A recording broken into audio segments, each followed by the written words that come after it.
现在我们来详解一下这首曲子《Going Baroque》。这首曲子呢是美国当代作曲家 Glenda Austin 模仿巴洛克时期的风格音乐来做的，所以呢我们可以听到左右手简单的复调做法。我们在弹奏巴洛克时期风格的时候呢，要严谨均匀，动作不可以过大。其实这首曲子对于1级的小朋友来说呢，还是比较难的。开头的拍号 C 加一个竖杠的意思是2/2拍，它是以2分音符为1拍，每小节2拍。我们也可以打4拍子来练习。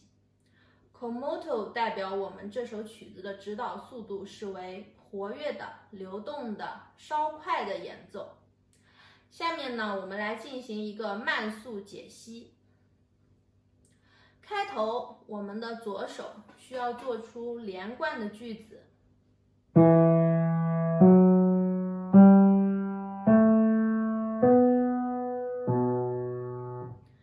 然后我们的右手呢，跳音和句子需要弹清楚。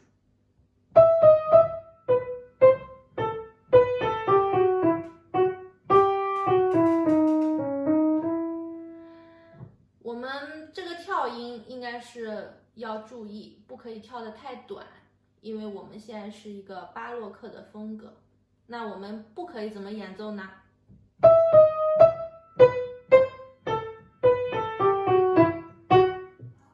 对，这样就是不正确的方法。我们的动作幅度太大了，我们一定要保持一个严谨的方式。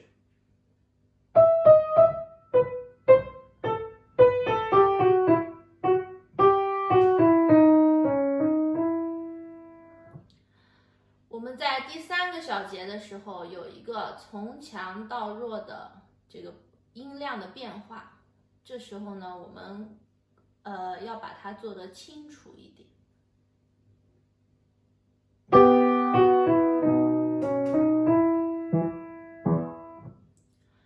然后我们从第4个小节开始，它又会有一个从弱到强的变化，一直持续到第8小节。我们来听一下。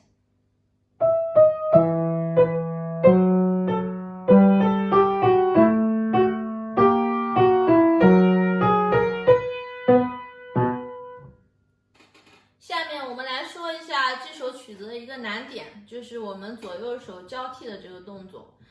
我们先看一下我们左右手这个标记符号啊，在这里，这个代表左手，这个代表右手。我们练习的时候可以像这样放慢，但是千万不可以停顿。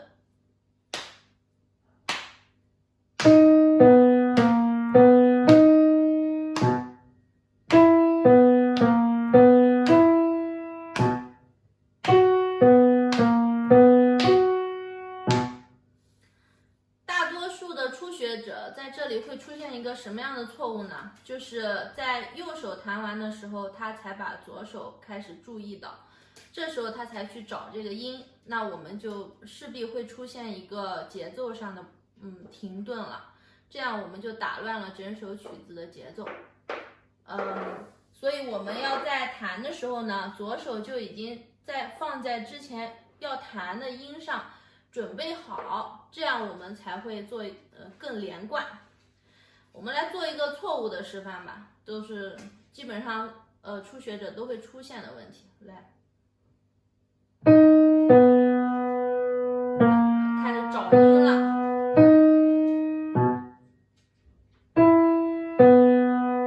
对，左手这时候这样去找的话，永远都连不起来的。所以我们在练的时候就要注意，我们的左手就要放好位置，右手也放好位置。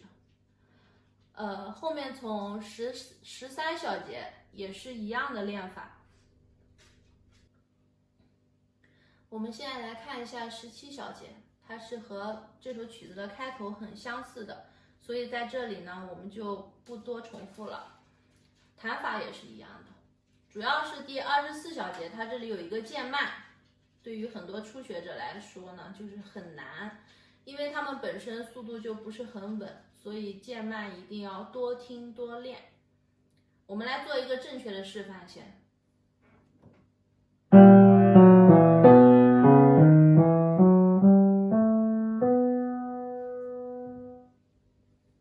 一般的学生呢，就会把渐慢弹得非常的不均匀，会脱离整首乐曲。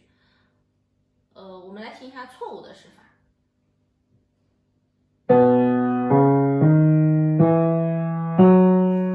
这样就实在是太慢了，它已经脱离了整首曲子，这样是不对的。我们一定要多练，在流动的基础上做一个渐慢。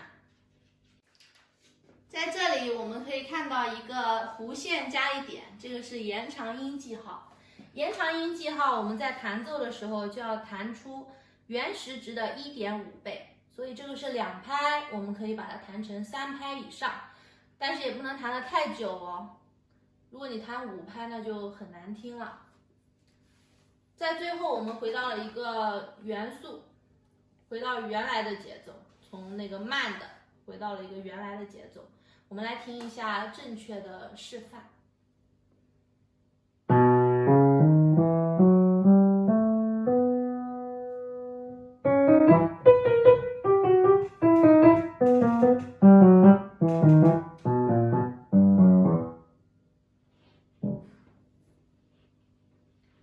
对，我们在弹奏的时候呢，这是一个渐弱加换手的演奏，所以我们在换手的时候，指尖找好了我们的位置，但是下去的时候呢，不能有太响，然后要感觉到我们的左右手是一个渐弱，不能右手总是比左手声音大，或者左手总是响过右手，这样是不对的。这里也是很难的，所以各位初学者一定要好好练习哦。以上就是我们这首曲子的演奏技巧讲解。如果有什么疑问，可以发在屏幕下的留言栏。如果对这个教学视频很喜欢，或者觉得对你有用的话，请帮我们点赞，谢谢。